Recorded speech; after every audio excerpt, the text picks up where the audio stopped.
en su momento usted se sintió solo, sí, a pesar de eso, y teniendo una vida relativamente cómoda para un país en el que vivimos. Le pregunté a una persona, ¿qué pregunta yo le puedo hacer a José Armando? Y me dijeron... pero la pregunta tuya es interesante porque siento que del primer día como que cambió en mí y ha marcado mi vida hasta el día de hoy. O sea, cada vez que voy a tomar una decisión, que Dios, ¿qué tú quieres que yo haga? La vida pública también es exigente en el país. Y hay también entra consigo muchas tentaciones. Sentido tentación de poder, de reconocimiento, de control.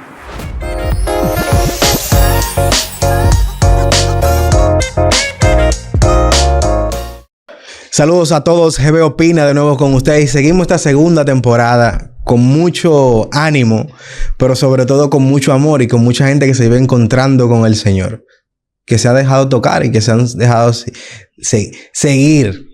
Así que hoy no hablaremos con este invitado de sus títulos, de sus logros, de que si es que es director, que si es presidente por aquí, que por allá, que internacional, que nacional. No, hablaremos con el que fue alcanzado por el amor desde muy joven. Porque yo no me imagino a este hombre con esta inteligencia que tiene sin sentirse amado. Sería un desastre, yo creo. pero para decirles que dentro de todo esto, que hay que decir estas maravillas que ha logrado gracias al amor de Dios, es que este hombre tiene un máster en administración de negocios de la Universidad de Varna, un máster internacional en gestión universitaria en la Universidad Alcalá de Henares, y es ingeniero en sistema y computación de la Pucamaima. Y ha realizado cursos diplomados, certificados y todo, y un sinfín de cosas.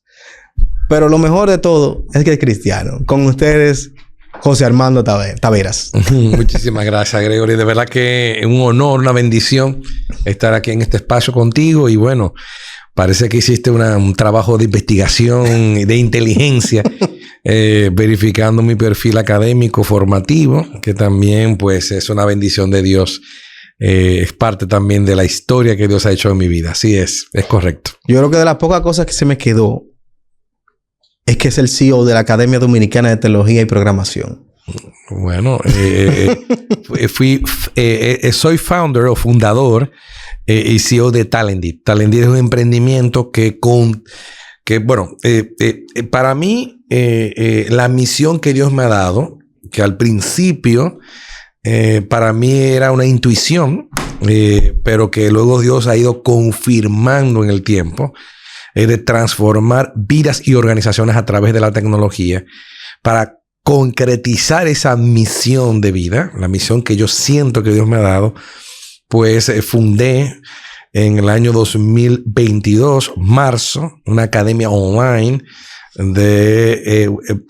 básicamente es una fábrica de talento tecnológico, que no solamente no es una capacitación, es tomar a una persona y darle la oportunidad de un mejor futuro a través de la tecnología.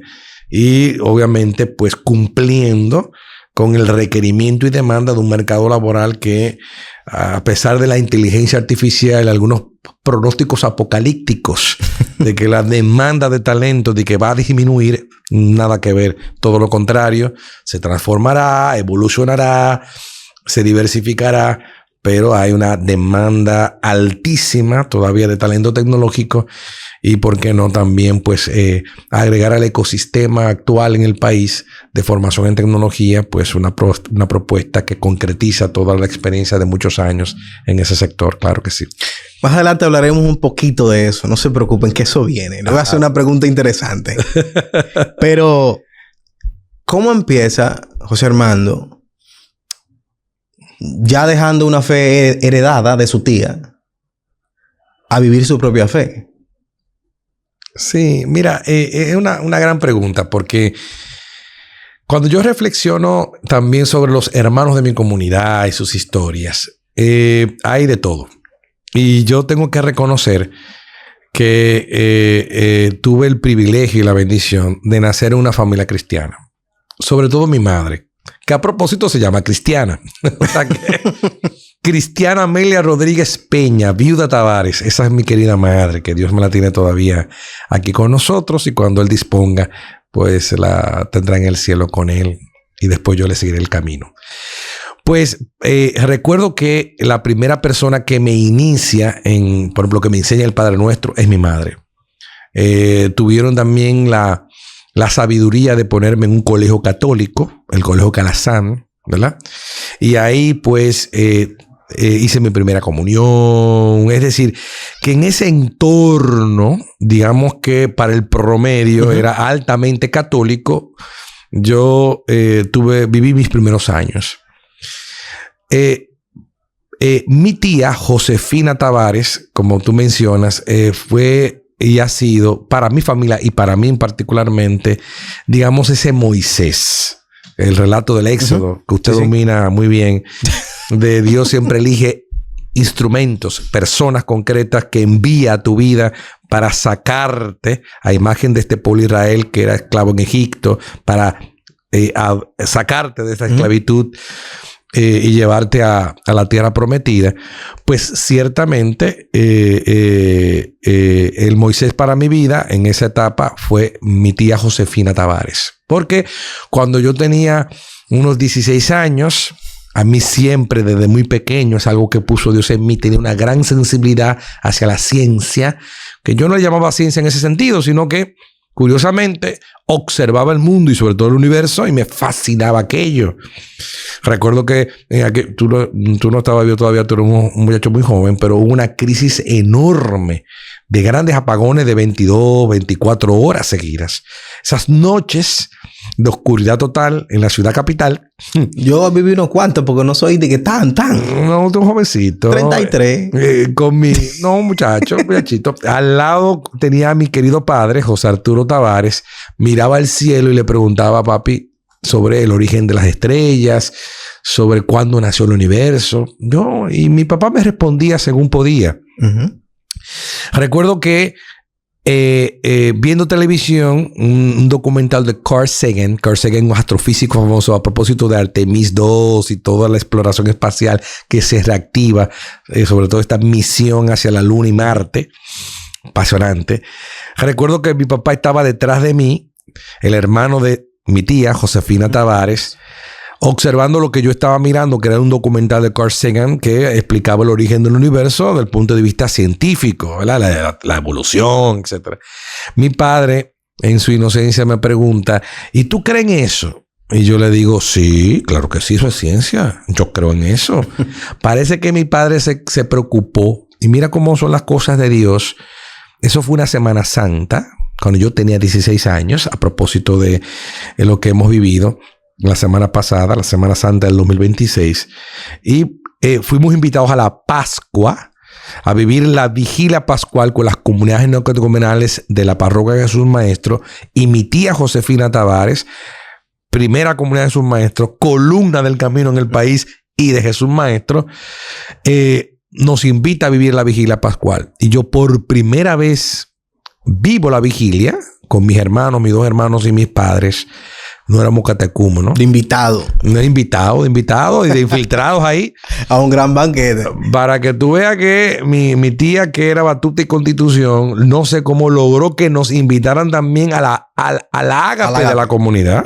Que eso también, cosa grande. Lo que pasa es que mi tía era una autoridad. Que normalmente, explicar para los que nos ven, que el camino neocatecumenal hace una vigilia toda la noche y que después hace una gran fiesta porque hay que celebrar que Cristo ha resucitado. Entonces él se refiere a eso.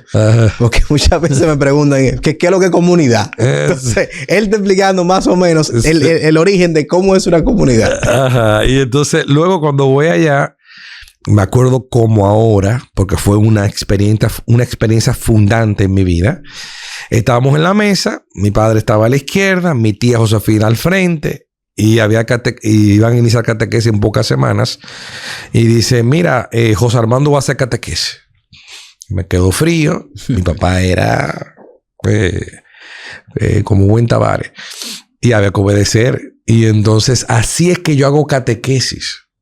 Porque parece que papi, preocupado por su hijo que se está volviendo ateo, está creyendo en ciencia y en teoría rara, vamos a salvarlo. Y por vía de consecuencia, mi hermano y mi hermana hicieron catequesis. Mis padres no hicieron catequesis. Y nosotros fuimos, digamos, sí, ahora hago conciencia, los primeros en entrar en la comunidad, esa rama de la familia, y después los Rodríguez también entraron, al punto que un primo mío, Jorge Rodríguez, hoy es sacerdote también del Redentoris Mater. Es decir que, como bien dice, nazco en una familia católica cristiana, de misa dominical, primera comunión, bautismo, etcétera, con una madre muy religiosa, mi querida madre. Pero luego hay como un segundo encuentro, ya un encuentro personal. Yo recuerdo las catequesis, para mí tenían inclusive un sabor distinto. O sea, porque era no un Dios abstracto en el cielo al que había que creer. No, era un Dios que entraba en mi vida, que me amaba a mí como soy, y que se hacía carne en hermanos concretos, en hermanas concretas. La liturgia ya era una liturgia viva, participativa, etcétera. Entonces, ciertamente, mira, me da nostalgia. Acabas de recordar algo. Mi tía realmente, que en paz descanse, Josefina Tavares, profesora, maestra, una mujer santa y brillante, pues fue clave, sí, en ese encuentro personal con Dios. ¿Y qué cambió en sus decisiones después de ahí? Después de adolescente, que va entrando de una manera u otra cierta rebeldía, porque uno se va creyendo en muchas ocasiones que ya va adquiriendo conocimiento y que ya a veces sabe más cosas que los mismos padres, y que en su momento usted se sintió solo, sí, a pesar de eso, y teniendo una vida relativamente cómoda para un país en el que vivimos. Sí, yo no vengo de una familia, digamos, yo siempre digo, yo no vengo de un estatus social acomodado. Tampoco vengo de un estatus social de pobreza extrema. Yo me crié en el cacique, teníamos los 3 comidas. Papi se preocupó mucho por darnos una educación de calidad, una cosa que agradezco, que realmente fue una bendición que tuviera esa sabiduría. Pero luego, lujo, yo vine a conocer un resort, yo grande, que me lo pagué. No, pero lo decía en el sentido de como vivimos para esos años, también había mucha precariedad en el país. Tener dentro de lo que es mucho en el país que era carente, tener una vida decente. Sí, también te entendí perfectamente y fue así. Entonces, pero la pregunta tuya es interesante porque ¿qué cambió en mí? Bueno, una de las cosas chistosas que yo siempre digo es que yo me sorprendí a mí mismo pensando en Dios. O sea, cuando uno tiene, digamos que en esos primeros comienzos son como cuando uno tiene un fervor desbordante del primer encuentro, ¿verdad? De la primera retiro. La primera vez que yo dormí fuera de mi casa fue en un retiro que fue la convivencia de final de ese ciclo catequético. Fue la primera y eso fue una cosa que todavía yo me acuerdo todo. Entonces, me sorprendía a mí mismo pensando demasiado en Dios. O sea, yo decía, coño, pero yo en mi vida nunca la variable Dios era importante. 16 años, nunca. Resulta que a partir de ahí, ese diálogo interior con que Dios, tú quieres esto, Dios, ¿qué tú me quieres decir? Por ejemplo, toda mi etapa de discernimiento vocacional, ¿qué yo voy a hacer con mi vida? Que fue para mí un poco tenso, estresante. Fue eso, preguntándole a Dios, ¿qué tú quieres de mí? ¿Qué tú quieres de mí? Es decir, que esta experiencia, que es difícil de describirla, ¿verdad? De sentir verdaderamente Dios existe, me quiere y actúa en mi vida a través de cosas que Él permite, acontecimientos que me suceden, pero puedo darle esa mirada de la fe. Entonces, eso sí, siento que del primer día como que cambió en mí y ha marcado mi vida hasta el día de hoy. O sea, cada vez que voy a tomar una decisión, cada vez que tengo que afrontar alguna situación de sufrimiento, cada vez que tengo que... Dios, ¿qué tú quieres que yo haga? O sea, ¿o qué tú me quieres decir con eso? O sea, que ese, digamos que es lo más importante. ¿Cómo fue la vida universitaria de José Armando? Bueno, al principio fue terrible porque... Inquieto. No, hombre, no. Sentía como que el más inteligente de la clase. No. Usted me da eso. Usted como... No. Muchas gracias por eso. Pero... Pregúntele a José Armando.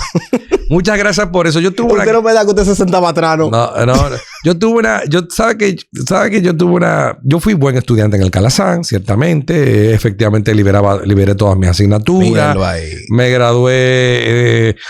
yo siempre digo, no sé si se puede decir ahora en este programa, pero medio pariguayito, ¿verdad? Inclusive los escolapios, la congregación de las escuelas pías, los religiosos que se encargan de los colegios Calazán en el mundo, viéndote muchacho tranquilón, de iglesia, buen estudiante, querían que yo fuera escolapio, que para mí hubiera sido también una bendición si Dios lo hubiera querido. No, yo estoy casado. Entonces, pero ciertamente, cuando paso a la universidad, quizá tu audiencia no lo va a entender, pero yo estaba como en esos procesos de reconciliación con mi historia, de reconciliación con mi papá, sobre todo. Dios como que me había alterado interiormente. Hay una cosa que tú sabes, pero quizá la audiencia en general no lo sabe, de segundo escrutinio. Y mis primeros años, tengo que reconocerlo aquí públicamente, en la universidad no fueron tan enfocados y tan buenos. No de desorden en mi vida. O sea, no es que yo estaba... Pero académicos. En la calle, sino era más que todo existenciales. Me sentía solo. Estaba como en ese proceso de discernimiento. Y primer año y segundo año de la universidad estaba realmente, francamente desenfocado. No se preocupe, que eso es una condición de todo el que se ha sentado en esa silla en este programa. Todos, incluso un saludo a Nelson Peña, el presidente de Peravia Motor. Ah, qué chulo. Que también no le fue muy bien al principio. Sí. Luego, ciertamente, al final terminé graduándome bien. Los 2 años finales fueron buenos. Ya yo había superado algunas situaciones interiores. Y bueno, efectivamente, la universidad fue un periodo así, donde yo forjé o reforcé amistades interesantes. Las universidades son también fundamentalmente para eso. ¿Y usted salió de ahí a dar clases ahí mismo en la universidad? ¿Usted saliendo, inmediatamente de clase? Excelente pregunta. Un momento fundante en mi vida que marcó la expresión, ahora lo digo yo, pero en ese momento no lo entendía. Dios llevaba mi vida y yo no tenía tanta conciencia de... Pero un momento fundante en mi vocación fue que en el año 1993, yo soy matrícula 91. Es decir, entré a la universidad. Ya está haciendo los cálculos tú. Está preguntando a la IA, ¿cuántos años tiene? Entonces, yo entro en agosto del 91 a la universidad. En el año 93, tú no habías nacido todavía, pero mis catequistas, es un lenguaje también muy... el camino neocatecumenal en general anuncia que hay que... Porque la iglesia estaba en eso, universal en el mundo. Había un encuentro mundial de jóvenes en Denver, en Estados Unidos, con el Papa Juan Pablo II. Que era, los primeros que estaban... encuentros de la juventud, que ahora le llaman JMJ, pero eran los primeros encuentros que fue configurando aquello. Y bueno, me dan una catequesis, yo me quiero esa palabra, que Dios quiere que tú vayas. Pero yo estaba jalando aire, ¿tú me entiendes? O sea, yo no tenía... Como te dije, nací en una familia que no vivía en extrema pobreza, pero que no tenía cuando para le digo a papi, yo veo de Dios, no hay dinero para pagarte pasaje aéreo, no hay dinero para eso. Entonces, yo veo de Dios que hay que buscar trabajo. También, de alguna manera, ya yo sabía que era importante pagarme los estudios. Sí. O sea, pero eso fue como la chispa que motivó a que yo saliera a buscar trabajo. Dios era tan grande, o Dios es tan grande, que yo duré 6 meses pasando trabajo. Que inclusive yo me metí en duda de fe. Yo, concho, Dios, yo estoy buscando trabajo para algo que yo siento que es voluntad tuya. Ayúdame. No lo encuentro. Entonces... rifa por aquí, rifa por allá. Tú sabes, lo típico, joven buscando chelitos para poder... Y en esa búsqueda, en la Pucamaima, Darwin Castillo, uno que estudiaba con nosotros, dice, papi, mi papá, el papá de él, está buscando instructores para un instituto de informática. Se llama ISIF, que ya no existe. Instituto Superior de Informática, que estaba en la 27 de febrero. Fuimos como 15. quedé yo solo, porque yo era el que tenía hambre y necesidad. Ya. Todos esos muchachos... Había un propósito. Había un propósito. Yo estaba buscando, o sea, la supervivencia. Y me quedé. Y ese instituto, da la casualidad, para que tú veas cómo son las cosas de Dios, tenía una alianza con el Colegio Calasanz, donde yo me gradué. Y entonces ahí, la voluntad de Dios. Entonces empecé a dar clases de cómputos en el Calasanz en septiembre del año 1993. El ministro de Educación, Luis Miguel Lecán, yo le di clase. Oye, eso. Entonces, Samuel Pereira, que tú también yo le di clase en el Calasanz, porque yo daba clases desde quinto de primaria hasta cuarto año de bachillerato. Por tanto, cerrando la respuesta, yo empecé a dar clases de cómputos porque veía de Dios, buscó un trabajo, el que Dios me diera. ¿Y cuál fue el que Dios me dio? El primer empleo como profesor de cómputos que marcó mi vida al punto de que luego fui, gracias a eso que Dios permitió, rector, fundador prácticamente, porque yo fui que hice el ITLA, Institución Técnica de Educación Superior del ITLA, desde el año 2004 hasta el año 2020. El éxito, teniendo éxito tan joven, ¿lo alejó de Dios en algún momento? ¿O lo pensó? Excelente pregunta. Me está gustando mucho la entrevista. Si tú supieras que no, y no lo digo como una vanagloria, sino como una bendición de Dios. Es decir, no había hecho conciencia de eso, pero todo lo contrario. Es decir, nunca falté a mi comunidad, a la comunidad. Siempre fui a misa de la segunda palabra, evangelizaba, empecé a ser catequista. Nunca, siempre, eso sí, en la juventud al fin, yo evangelizaba lunes, martes, miércoles, jueves, miércoles con mi comunidad, jueves, viernes, convivencia. Yo, este fin de semana, convivencia, el fin de semana que viene, convivencia. O sea, Dios le fue dando éxito y le fue dando compromisos también. Sí, dentro de la fe. Y bueno, más que un éxito, una misión, como tú bien dices. O sea, que es cuando, por ejemplo, cuando yo se presentó la coyuntura de que iba a ser director del ITLA, del Instituto Tecnológico de las Américas, yo no era miembro de ningún partido político. O sea, fue que el presidente del patronato era Monseñor Agripino Núñez Collado. Yo era director de la Escuela de Informática de la Pucamaima. Conocía también al que fue y es todavía presidente del Parque Cibernético Santo Domingo. Es decir, las cosas se dieron. Es la lectura en la fe, porque fue así que sucedió. Pero antes de eso yo me asusté. Mi familia, eso de estar en la administración pública no era muy bien visto. Y yo consulté en aquel momento, entre otros, además de mi catequista, al cardenal Nicolás de Jesús López Rodríguez. Y yo recuerdo la frase que él me dijo. Él me dijo, ánimo, no te olvides nunca de los pobres. Es decir, que en otras palabras, él confirmaba de que eso venía de Dios. Y así arranqué. Pensando que yo lo que iba a estar ahí eran 1 año o 2. Pero duré 16 años ahí. Entonces, y antes, las posiciones en las que estuve, siempre viviéndolo desde la fe. Y nunca en conflicto con lo que era mi misión, era mi vida de iglesia, ¿no? ¿Algún aplauso le ha hecho daño? Tú sabes que por mi historia, mira, excelente pregunta. Por mi historia, yo soy muy autocrítico, independientemente de mi fe, ¿verdad? Independientemente de mi fe, porque yo lo que soy es realmente alguien al que Dios ha tenido muchísima presencia, muchísima misericordia, y yo me siento realmente muy agradecido. Yo no tengo ningún mérito alguno frente a Dios, y para mí todo lo que Él me ha dado, lo digo con toda honestidad, sinceridad, todo lo que yo tengo, para mí ha sido un regalo literalmente de Dios. Entonces, pero yo, en mi personalidad, eso no lo sabe mucha gente, pero déjame decirte que yo soy muy exigente conmigo mismo. O sea, cada vez que hay algo, o sea, hay algo dentro de mí que me dice, yo sé de dónde me viene por la crianza, la forma en que me crió mi papá. Pero yo, o sea, me cuesta trabajo creerme la película, porque, pero no tanto porque yo soy muy humilde, no. Es porque hay en mí una naturaleza Por ejemplo, yo doy una clase, doy una conferencia magistral y yo siempre digo, debí decir tal cosa de tal manera, me equivoqué aquí, me faltó esto, si lo pudiera volver a decir, diría esto. O sea, en ese sentido, quizás Dios ha puesto ese aguijón en mi vida precisamente para eso, para mantenerme agarrado, ¿verdad? Que no me crea mucho.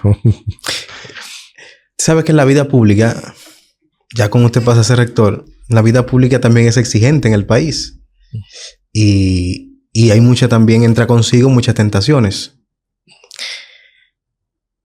Sentido tentación de poder, de reconocimiento, de control. Si entiendo tu pregunta. En el sentido, me explico, de control, porque uno tiene que... En ese servicio público, muchas veces pasan cosas que tú dices, no, pero es que no puede ser. Y a uno tal vez le provoca, da un golpe en la mesa, ese control dentro de esa administración pública que a veces exige muchísimo más al incumbente de lo que puede dar, de que también se dan esos conflictos partidarios que se piensa que hay que darle esto, lo otro, porque es un puesto público, no sé qué, no sé cuánto. Ya. Sí, no, me entendí la pregunta. Yo, por ejemplo, vamos a ver. Ciertamente yo soy una anomalía en el sistema, en la matriz. ¿Por qué? Porque yo creo un signo de interrogación en el ambiente de la administración pública, porque normalmente esas posiciones se designan desde la perspectiva política. Exacto. Yo era o soy un tecnócrata, soy una persona que viene del sector académico y tecnológico. Soy un técnico. Entonces, quizás eso me dio libertades, pero también me dio sufrimientos. Sí. Porque bregar en un escenario donde yo no soy... Estar en una pecera donde yo no soy el pez de esa pecera, también supone desafíos, situaciones que hay que superar y sufrimientos innecesarios que uno no entiende por qué uno no se siente merecido. O sea, no se siente que uno merezca, ¿verdad? Alguna humillación o sufrimiento. Entonces, claro, yo siempre he sido muy radical como hemos aprendido en la iglesia también. Ahí cabe, disculpe que lo interrumpa, pero ahí cabe una pregunta que tenía pensado hacerla, ya que usted mencionó una palabra clave. ¿En qué momento tuvo que decidir entre lo que tiene que hacer y la fe? Siempre Dios me dio la gracia de decidir la fe. Lo digo con toda sinceridad. Y terminando la respuesta es que siempre he sido, con la ayuda de Dios, radical. Es decir, recuerdo anécdotas muy particulares, ¿verdad? De recomendaciones de nombramiento. Y si el procedimiento de verificación de ese candidato, voy a hablar muy técnicamente. Sí, no hay problema. No pasa. El perfil para el puesto no pasó. Y ojo, muchos, vamos a decirlo así, líderes políticos que yo conozco respetan mucho, hacen recomendaciones, otros no, porque realmente hay una politiquería en el país. Lamentablemente es la más abundante. Sí. De compañeros que y no entienden la lógica de que para hacer una buena gestión pública tiene que cumplir los perfiles en los puestos. Las instituciones públicas no son y no pueden ser jamás botín político. Exacto. Ciertamente, un partido político accede al poder, hay un cuadro diferencial, hay unos cuadros, pero, óyeme, si tú te estás preparando para acceder al poder, tú tienes que tener, obviamente, mínimamente gente formada para que cuando llegue a las posiciones haga una buena gestión al servicio del país, al servicio de la gente, que es lo más importante. Entonces, en ese sentido, yo tenía también esa ayuda adecuada de Dios que se concretizaba en estas instituciones. La iglesia, que siempre ha sido una institución la iglesia institucional que me ha apoyado, que ha sido como una casa.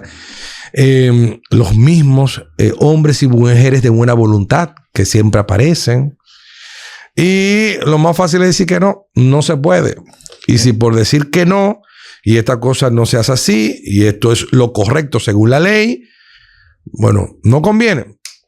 esa libertad que también no viene de mí, sino viene de esas experiencias que Dios me ha dado a través de su iglesia. Esa libertad de saber que la vida no viene del dinero, de un puesto, y de que mañana yo estoy en una posición y pasado mañana puedo estar perfectamente fuera de esa posición. Pues es una bendición y una fortaleza interior que te da para tener esa, digamos que esa libertad de decir que no se puede, y que si no conviene que yo tenga una posición, pues entonces se deja ese espacio para que otro lo ocupe ese problema. ¿Recuerda algún momento donde tuvo que entrar en oración para tomar una decisión en el ITLA? Que lo pusiera, que lo aterrice. Dios mío. Todas las situaciones. Bueno, obviamente, como tú bien sabes, nosotros oramos todos los días. O sea, que estamos en oración sin cesar, en oración permanente. Pero sí, Dios me permitió muchos acontecimientos de alegría. Servir a la juventud es lo más grande para mí. O sea, cuando tú ves esos jóvenes... yo estaba en la UAS esta mañana recogiendo un reconocimiento que me hicieron. Y en el pasillo me encontré a 2 chicas. El rector del ITLA, ¡qué bien! Después de eso tenía una reunión a las 10 de la mañana. Estoy sentado en el lobby esperando que me vengan a buscar protocolo. Y entran 2 chicos. La chica dice, usted fue mi rector, qué alegría verle. O sea, ver cómo una joven entra en la academia y transforma su vida. Y hay la garantía de un mejor futuro para él. Y ver cómo tú ves su transformación. Ahora, antes de iniciar este programa, estoy escribiéndole a uno de mis egresados que me dice, quiero verlo. Hace tiempo que no nos vemos. Tomémonos un café. Y que posiblemente después que terminemos aquí me voy a tomarme ese café con él. No sé si hoy o mañana. Bueno, ven. Entonces, la alegría de servir y de sentir que uno fue instrumento de Dios para ese joven, para que ese joven pudiera tener, y a través de él, su familia entera, la posibilidad de un mejor futuro. Eso lo tiene preso. Entonces, es verdad que muchos momentos de bendición, gracias a Dios la mayoría, pero también momentos de sufrimiento. Y en los momentos de sufrimiento y prueba, sobre todo de difamación, ahí sí.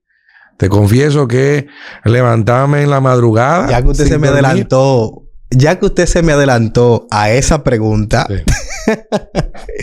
Le pregunto, porque eso es como que un balde de agua fría, de que digan algo que no es cierto.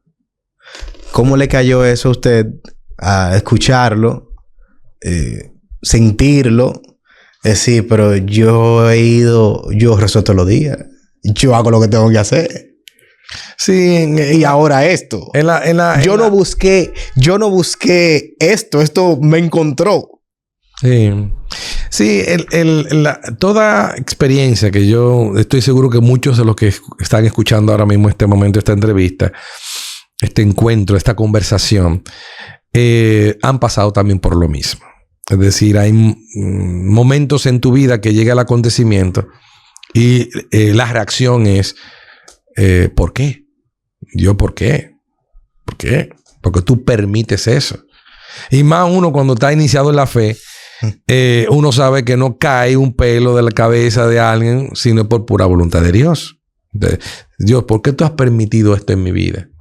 ¿Qué cosa buena hay detrás de eso? Digo, lo de qué cosa buena hay detrás de esto, uno lo vive después. Pero en el momento uno está sufrimiento sí. Total. Sí. Por ejemplo, ahora una hermana de mi comunidad entra el sábado antes del domingo de Ramos a la clínica, 9 de la noche, y al día siguiente ya la célula estaba fallecida. O sea, cónchale, en menos de 24 horas, es verdad que ya estaba con cierta edad, etc. Entonces, siempre frente al acontecimiento, pues uno se pregunta, ¿verdad? Dios, ¿por qué? ¿Por qué? Pero la parte buena de eso es que hay un crecimiento interior.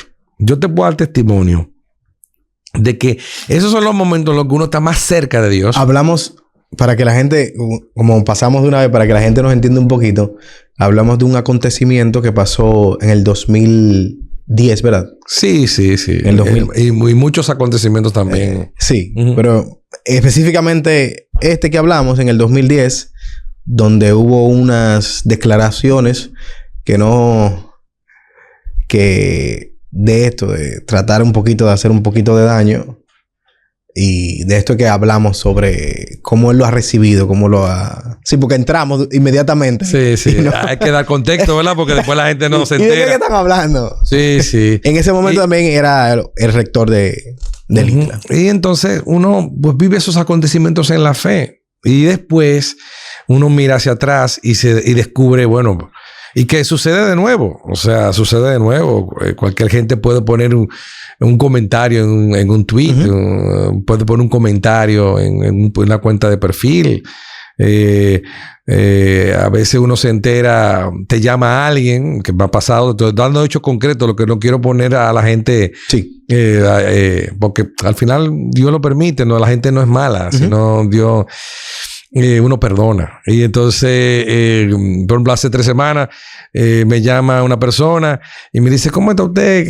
Bien. En la conversación al minuto número 9 me dice, cónchale, por cierto, hace como un mes nos reunimos fulano y fulano. No voy a decir los nombres.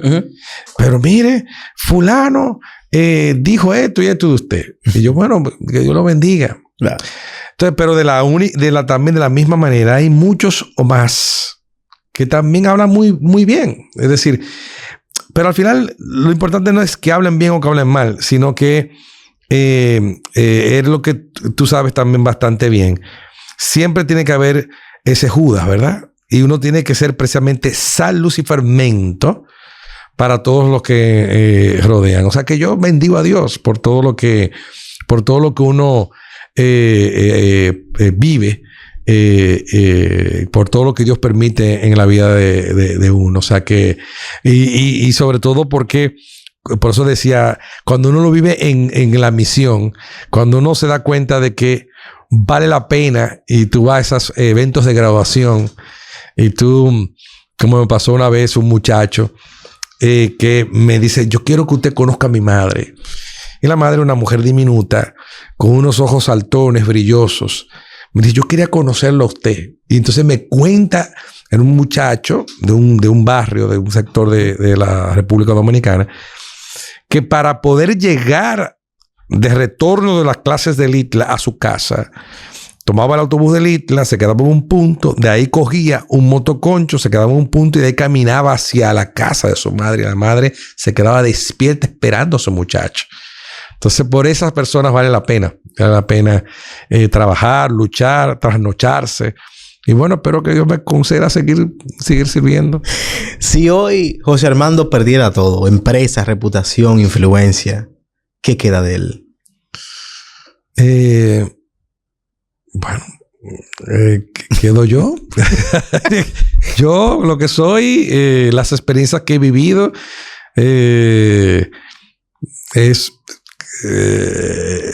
hay un canto, bueno, sí es un canto, ¿verdad? No es una cita bíblica con música. Sola con el solo. Entonces, en el misticismo, aquellos que hemos leído literatura espiritual sabemos que al final del día la existencia humana es uno solo con el solo. O sea, es unidios. Lo demás, decía Santa Catalina, ¿verdad? Yo soy la nada más el pecado. Es decir, en definitiva, todo pasa, todo envejece, todo acaba, todo se llena de canas. Ahora, por ejemplo, ese testimonio que daba de mi hermana de comunidad que falleció de esa manera, como en los últimos 5 años he visto partir al cielo a muchas hermanas y muchos hermanos de mi comunidad. Y estoy como en ese pensamiento, ¿verdad? De que esta vida termina y al final quedamos nosotros con nosotros mismos y Dios, que al final del día es la realidad, la existencia humana, es eso. Si usted fuera ministro de Educación por 5 años, ¿qué cambiaría primero, aunque genere rechazo? Bueno, lo primero es que yo no quiero ser ministro de Educación. Es una cruz demasiado grande. No, si algún presidente me lo propone, le diría que no. Y Y a nivel de cambios, asesorando, acompañando al ministro o a la ministra de turno, le diría a ese ministro y a esa ministra de turno, le diría, número uno, el tema maestros. O sea, todo lo que tiene que ver con maestros. Maestros. No hablamos de cómo lidiar con la ADP, con la Asociación Dominicana de Profesores, que tienen su razón de ser. Ahí tengo grandes amigos y amigas y tiene su razón de ser. Sino con lo que es la carrera docente. Ahí hay que hacer una revolución. Porque uno de los grandes eslogan que yo creo que fue certerísimo, una de las grandes campañas publicitarias que hizo Educa, fue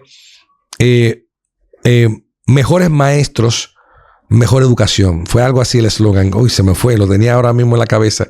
Pero sonaba así. Es decir, la clave de la calidad educativa está en ese maestro y maestra.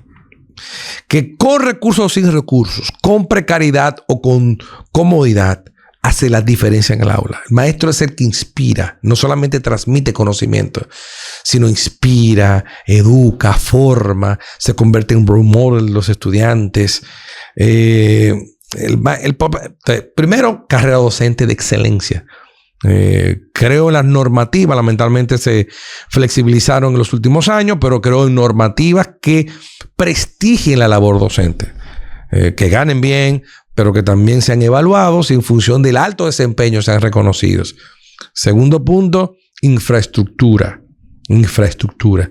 Porque la infraestructura iguala las oportunidades. Que completar lo que se hace y lo que se está haciendo durante los últimos 15 años.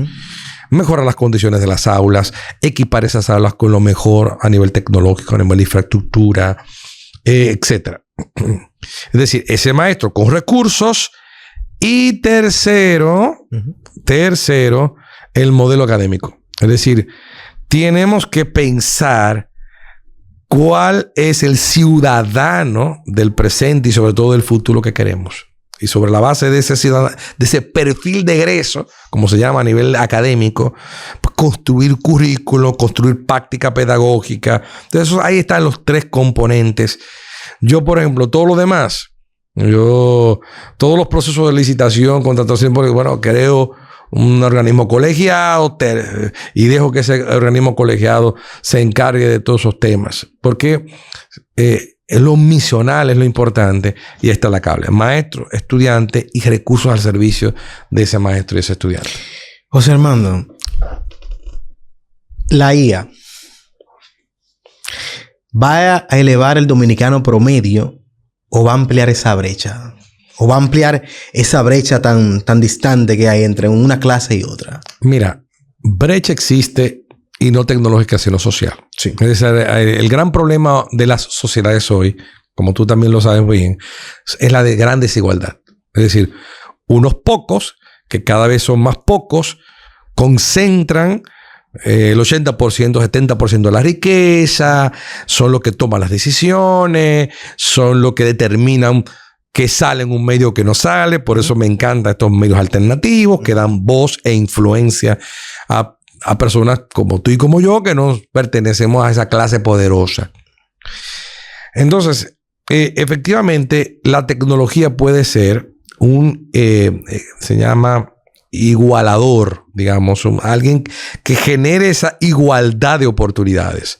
Cuando se despliega a nivel nacional, ¿qué pasa? Que esa brecha social, esa desigualdad, se traduce también en una desigualdad tecnológica. La calidad del Internet en el centro del Distrito Nacional no es la misma calidad de Internet en Pedernales. No. O en la provincia de Independencia.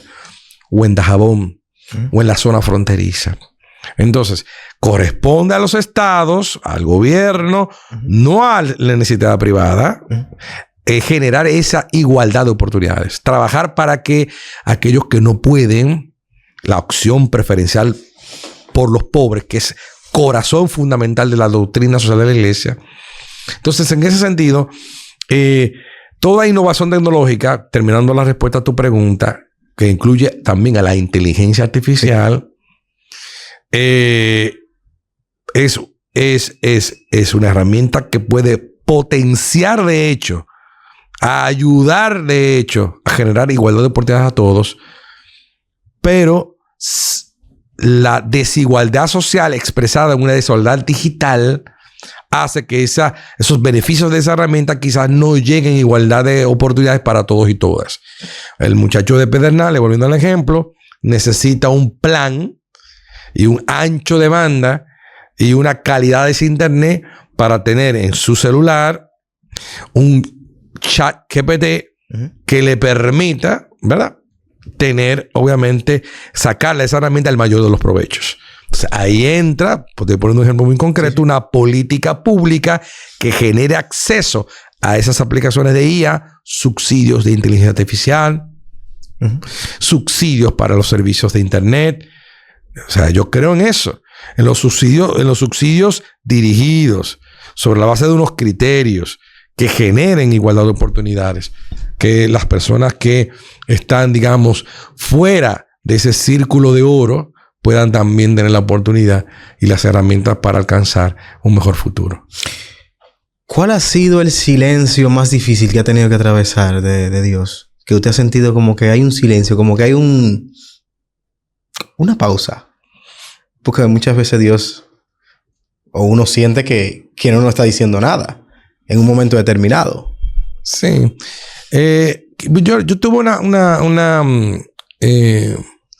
yo como, o sea, también, es verdad, en la fe, pero también yo quería tener una familia numerosa.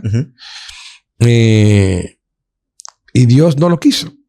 Mi esposa y yo tuvimos 2 pérdidas, pero Dios me premió con un hijo extraordinario llamado Juan Pablo Tavares Minervino, que es una bendición enorme en mi vida.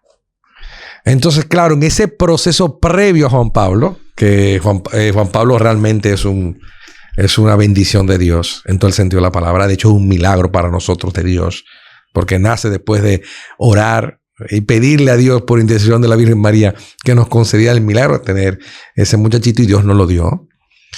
Pues entonces, pero previo a eso, en esos momentos de pérdida de 2 embarazos, ¿verdad?, por situaciones, ¿verdad?, que no vienen al caso de detallar, en esos momentos sí, yo decía, bueno, Dios, asustado, ¿verdad? Yo estaba diciendo, Dios mío, ven en nuestro auxilio. Nueva descendencia.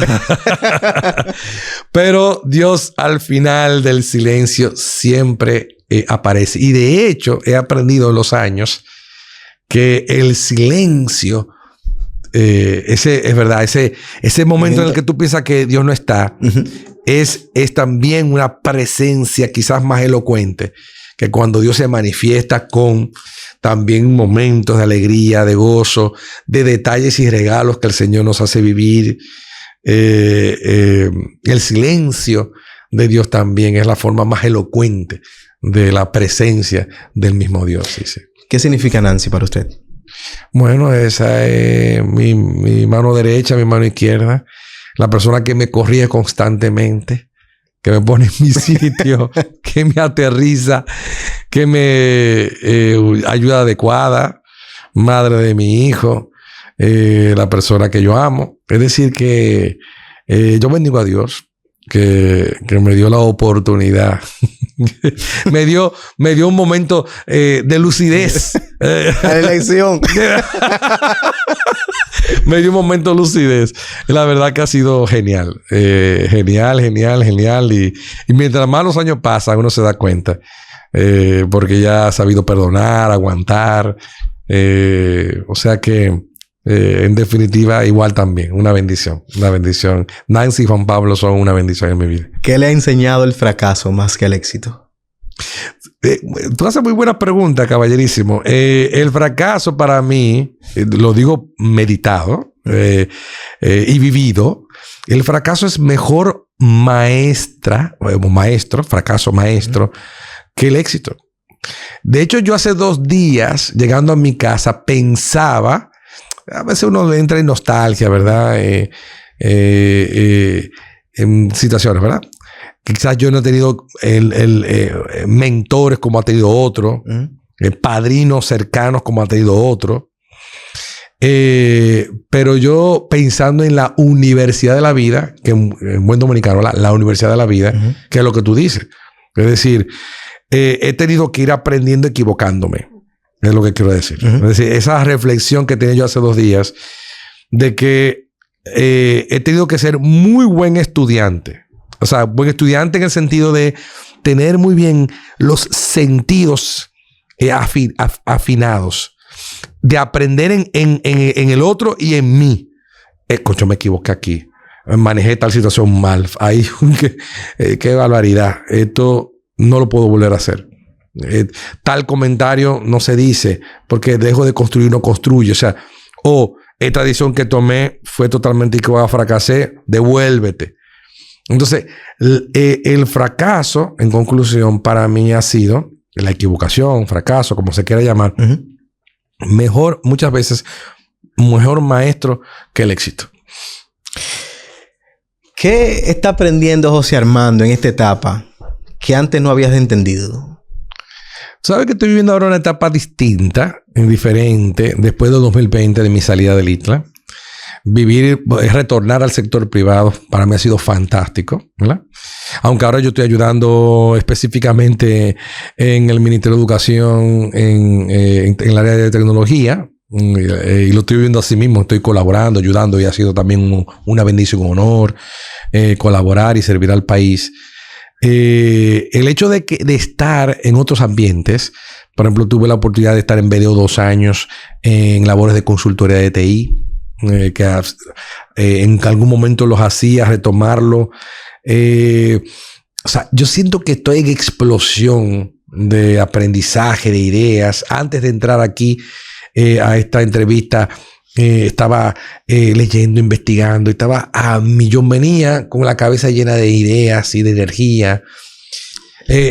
Mientras más viejito me estoy poniendo más entusiasta de las cosas que puedo hacer y que faltan por hacer. ¿Y cómo no pierde el alma con tantas responsabilidades?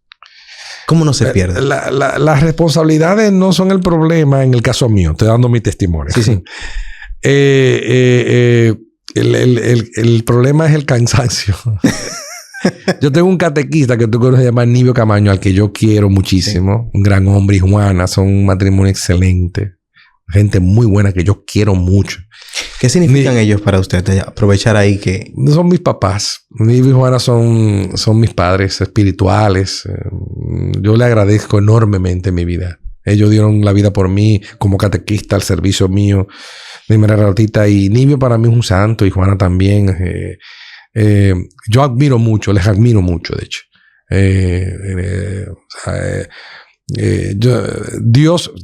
Dios, como origen, ¿verdad? De todo, permitió unos catequistas extraordinarios en mi vida. Extraordinarios. Perfectos para mi vida. No me permitiría irme sin hacer esta pregunta.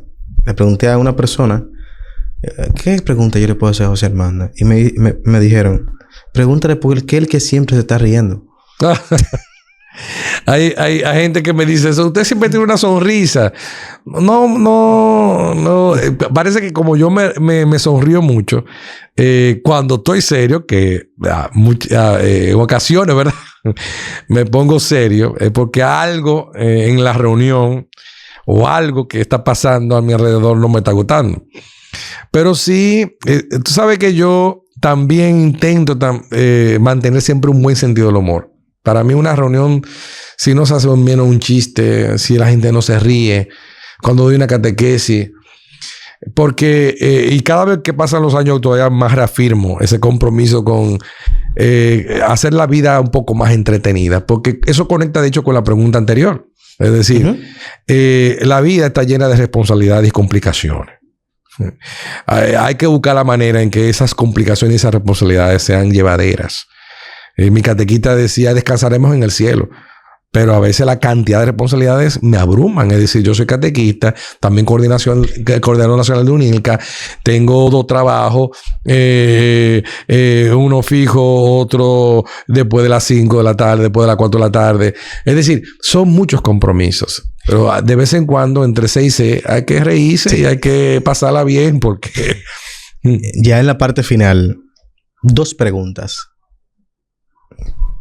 con respuestas más o menos cortas.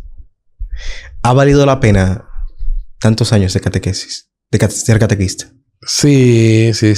No, y por cierto, te felicito por el programa antes que termine. Me ha encantado la entrevista. Tú eres una persona que tiene un gran talento, de verdad, y un gran discernimiento para hacer muy buenas preguntas. Con respecto a la catequesis, por el mismo cansancio, no te digo que no, que a veces me llega la tentación y lo comento con mis hermanos y con mis catequistas. Deberían de jubilar a uno, pensionar. Hay tanta gente joven como Gregorio. Mira, muchacho... Que precisamente, empezamos este año. Primera vez que lleno de energía. Yo estaba hablando ahora cuando acabé. También, tú sabes que vivo a Nicolás, que va a dar la convivencia ahora de este fin de semana. Nicolás Richardson, el padre, escribiéndole. Óyeme, hay tanta juventud buena, matrimonios excelentes, abierto la vida, con buen carisma. Pero siempre me tomo mi patillita de Ubicatex y reconozco que, como dice el Salmo, que al ir se va llorando, pero al volver se viene cantando, recogiendo las gavillas. No hay, mi querido Gregorio, un día que yo no vaya, quizás en obediencia, a la misión, a dar la catequesis, que luego nos retorne contento y satisfecho. Dice, mira, que Dios haya elegido este pobre trapo o vasija de barro que soy yo para hacer algo bueno con mi vida, que es decirle a alguien, Dios te ama y Dios te quiere y lo ha hecho todo bien en tu vida, y que esa gente sienta que salga de una crisis, de una depresión, por alguna palabra que es Dios que le habla a través de mí. Es una cosa maravillosa. Ya, 2 últimas preguntas, cortas. ¿Qué tipo de alma quisiera presentarle a Dios?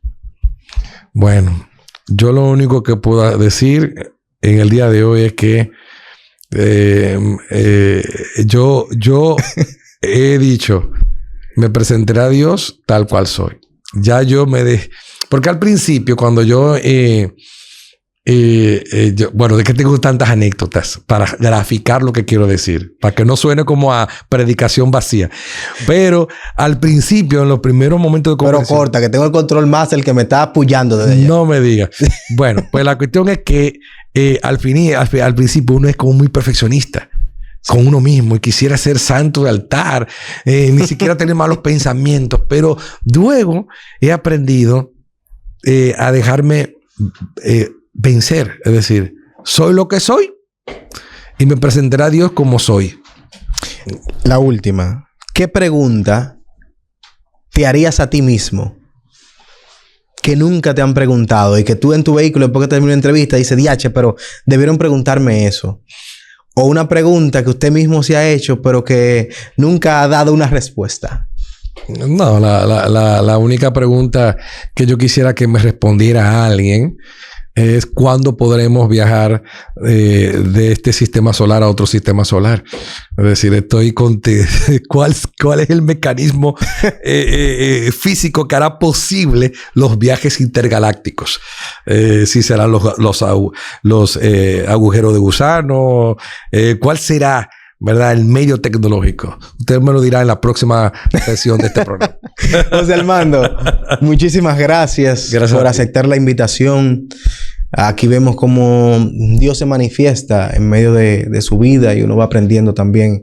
Para mí ha sido un privilegio tenerle. Tenía muchos nervios porque decía, ¿qué tipo de pregunta? Y me pasé la noche preguntando, ¿qué tipo de pregunta yo le hago a este señor? Que siempre puede tener una respuesta ahí mismo. Entonces... Vamos a ver cómo salió la entrevista cuando la vea de nuevo. Espero que haya pasado con buena nota. Por lo menos con 80 puntos. Usted me calificará después. No. Gracias por por aceptar la invitación. Y a ustedes, gracias por vernos. Decirles que se suscriban al canal, que le den like para que siga creciendo este tipo de encuentros de personas que se han sentido alcanzados por el amor. Así es. Se han sentido amados por el amado. Así que nos vemos en una próxima GB Opina.